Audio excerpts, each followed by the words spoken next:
అట్లా నేను 15 రోజులకి మళ్ళా ఇట్లొచ్చేసి నెవర్ బిలీవ్ అది కరీంనగర్ అనేది ఫస్ట్ టైము యూత్ ఫెస్టివల్‌లో మేము విన్నర్స్. హ్మ్.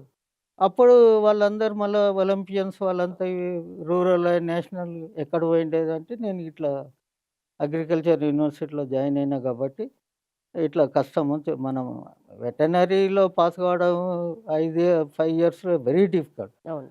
నేను ఒప్పుకోలేదు. తర్వాత మా వీసీ దగ్గరకొచ్చి, "నీకు 5 స్టార్ హోటల్ దాకా అన్నీ ఇస్తా. నీకేమి ఇబ్బంది కాదు." ఎల్బీ స్టేడియంలో డ్యూరింగ్ కాంగ్రెస్ గవర్నమెంట్‌లో 1980లో ఫస్ట్ స్పోర్ట్స్ హాస్టల్ చేశారు. ఓకే. రూరల్ నుంచి రూరల్ డిస్ట్రిక్ట్ ఎవరైతే మంచి ప్లేయర్స్ ఉంటారో వాళ్ళని సెలెక్ట్ చేసి, ఇక్కడ 5 స్టార్ హోటల్ లాగా అన్ని ఫుడ్డు, అకామిడేషన్ తర్వాత స్కూల్స్ పోతే దానికి. అందులో ఫస్ట్ బ్యాచ్ మాది. హ్మ్. తర్వాత ఇందులో పుల్లల గోపిచంద్ అయితేంది, రామిరెడ్డి అయింది. చాలా మంది అర్జున అవార్డ్ ఇంటర్నేషనల్ వాళ్ళంతా స్పోర్ట్స్ హాస్టల్ నుంచే వచ్చారు. ఓకే. చాలా మంది కబడ్డీ, ఫుట్‌బాల్ అంతా లేడీస్ గాని, జెంట్స్. హ్మ్. చాలా మంచి ఫెసిలిటీస్. అట్లా చేసుకుంటూ వచ్చి ఓ 5, 7 ఇయర్స్‌లో ఎక్కడ పోయినా స్పోర్ట్స్ హాస్టలే. అంతా ఇంటర్నేషనల్, స్టేటు అంతా బాగా మంచి పేరొచ్చింది మన గవర్నమెంట్. అట్లా నేను 7 ఇయర్స్ మొత్తం ఇక్కడనే కంప్లీట్ చేసిన. నాకు అన్ని ఫెసిలిటీస్. ఆ రోజుల్లో నేను టీమ్‌లో ఉన్నానంటే నా వల్ల గోలన్నా కావాలి, నేనన్నా కొట్టాలి. ఆ లెవెల్‌లో ఉండే. ఓకే.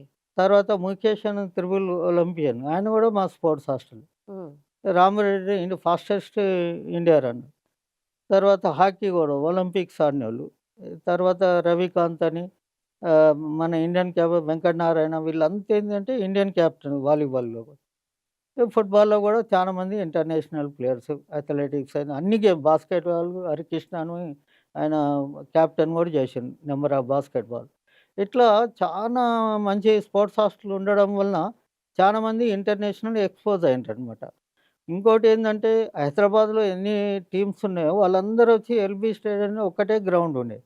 రోజుకు 100, 200 మంది ప్రాక్టీస్ చేస్తుండే అన్ని డిపార్ట్‌మెంట్. హ్మ్. సో, అట్లా రావడం వలన అటు జాబ్ ఆపర్చునిటీ ఉండేది. తర్వాత స్పోర్ట్స్ హాస్టల్ ఎవరైతే ఆడుతుండ్రో అక్కడ ఈ సెంట్రల్ ఎక్సైజ్, రైల్వేస్ వాళ్ళ కోచెస్ వచ్చి గేమ్ చూస్తుంటే ఇమ్మీడియేట్‌లీ నేషనల్స్ ఆడంగానే ఇమ్మీడియేట్‌లీ జాబ్ దొరుకుతుండే. జాబ్ ఆపర్చునిటీ బాగుండేది. బావుంది. అట్లా ఎల్బీ స్టేడియం ఉండడం వలన ఎంతమందికో ఉపయోగపడేదనమాట. అట్లా అందరూ 150, 200 మంది ఫుట్‌బాల్ ప్లేయర్స్ వచ్చి ఆడేదక్కడ. ఓకే. అందులో అర్జున అవార్డ్స్, ఇంటర్నేషనల్ ఇటువంటి ప్లేయర్స్ ఉండేది. ఎప్పుడు మోహన్ బాగు తర్వాత మొహమ్మడన్ స్పోర్టింగ్, ఈస్ట్ బెంగాల్ వీళ్ళంతా ప్లేయర్స్ కూడా హాలిడేస్ వచ్చినప్పుడు ఎల్బీ స్టేడియంలోనే వచ్చి ఆడుతుండే. హ్మ్. లైక్ హబీబ్ అని ఇండియన్ కెప్టెన్, అక్బర్, షబ్బీర్ అలీ హ్మ్. వీళ్ళంతా. దానికి తోడు 1960లో ఒలింపిక్ ఆడినోళ్ళు కోచెస్ ఉన్నారు మన దగ్గర. వాళ్ళు కూడా వచ్చేసి ఫ్రీగా వచ్చేసి పిల్లలకి కోచింగ్ ఇస్తుండే. దో అప్పుడు మనకి ఫెసిలిటీస్ ఉన్న ఫెసిలిటీసే మన భారతదేశంలోనే మన ఇండియాకి గాని ఒలింపిక్స్ 7, 8 మంది ప్లేయర్స్ హైదరాబాద్ నుంచే ఉంటుండే. హ్మ్. With natural resource. Okay. So, అది 60స్, 17, 18, 90స్ దాకా గూడా మన ఇది హైదరాబాద్ అంటే చాలా ఫేమస్ ఫుట్‌బాల్‌కి. సో, మీరు స్పోర్ట్స్ ఫుట్‌బాల్ గురువు అంటే ఎవరు చెప్తారు సార్? మీకు నా ప్రత్యేకంగా ఎవరైనా గురువు ఉన్నారా? నాకు ఆజామ్ అస్కర్ అని ఉన్నాడమ్మా. ఆయన గూడా మంచి ఇది నేషనల్స్, ఇంటర్ మంచి అన్‌మ్యారీడ్. ఆయన నన్ను కరీంనగర్‌లో కోచ్‌గా అయినప్పుడు నేను 32 కిలోమీటర్స్ ఉండేది. ఆయన ఒక్కడే అన్‌మ్యారీడ్. ఆయన గేమ్‌కి డెడికేట్. అక్కడ ఎన్ఐఎస్ కోచ్ చేసిండు. అట్లా నన్ను చూసేసి నేను ఆయన ఇంట్లో ఉండేది. హుహు. ఫ్రైడే వచ్చేది. సాటర్‌డే, సండే స్పెషల్ ఆయన నన్ను సైకిల్ మీద ఎక్కించుకొని పోయేది. హ్మ్. ఎవరితోటి కూడా మాట్లాడిచ్చేవాడు. అట్లా ఆయన బాగా ఫస్ట్ ఇన్‌స్పిరేషన్. తర్వాత ఒలింపిక్ ఉన్న సలాం ఖాన్ అని ఆయన బాగా నాకు మంచి ఎంకరేజ్. కోచింగ్ ఎంకరేజ్ చేసడం వల్ల నేను టాప్ లెవెల్‌లో ఎయడం జరిగింది. రెండోది, మూడోది పీఈటీ మా గురువు ఏది కిష్టయ్య సార్ అని. రోజుకు 30 కిలోమీటర్లు ఆ రోజుల్లో నా కోసం సైకిల్ తొక్కేది. నాకంతా విల్ పవర్ తోటి కూడా అదే మెయిన్. హ్మ్. ఉన్న మినిమమ్ ఫెసిలిటీ నేచురల్ దాంతోటి నేను మా భూములు గూడా రైల్వే స్టేషన్ దగ్గర బస్ స్టాండ్. ఎప్పుడైతే రైల్వే స్టేషన్‌లో రైలు స్టార్ట్ అయితదో దానితోటి కొంత దూరం ఉరుకుతుంటిని. హ్మ్. అట్లనే బస్ స్టాండ్. ఎప్పుడైతే మేము నేషనల్ పోతే మాకు ట్రాక్ షూట్లు గూడా ఉండేది గాదు. సిటీ వాళ్ళని, డిస్ట్రిక్ట్ వాళ్ళని చూస్తే భయం అనిపించేది. హ్మ్. కానీ గ్రౌండ్‌లో దిగినాక మట్టికి ఆ విల్ పవర్ తోటి ఉన్న న్యాచురల్ టాలెంట్ తోటి అందరిని బీట్ చేసి. Even I am the long long runner కూడా 5815 స్టేట్ ఫస్ట్.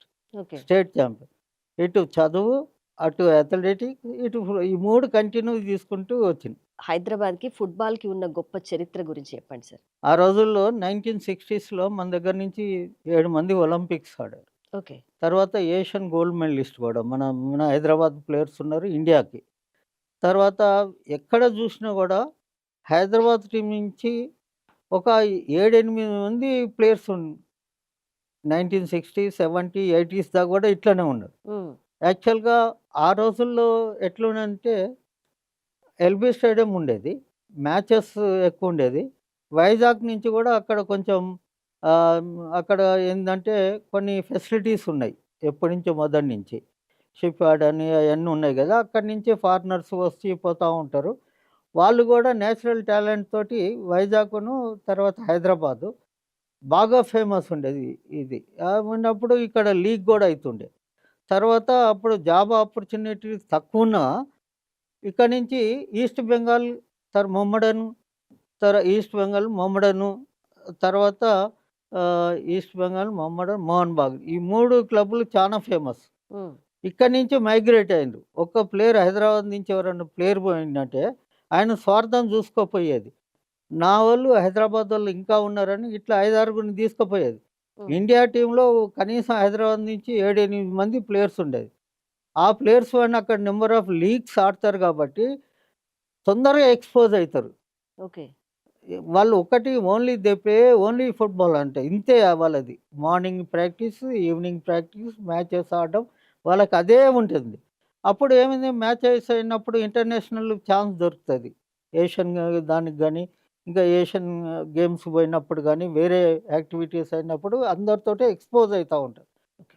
అయితే బెటర్ ఆపర్చునిటీస్ ఉంటాయి కాబట్టి అట్లా హైదరాబాదోళ్ళు మినిమమ్ ఇంటర్నేషనల్, నేషనల్ ఒక 30, 40 ఇంటర్నేషనల్ ప్లేయర్స్ తయారైంది. ఈ క్లబ్స్ ఉండడం వల్ల.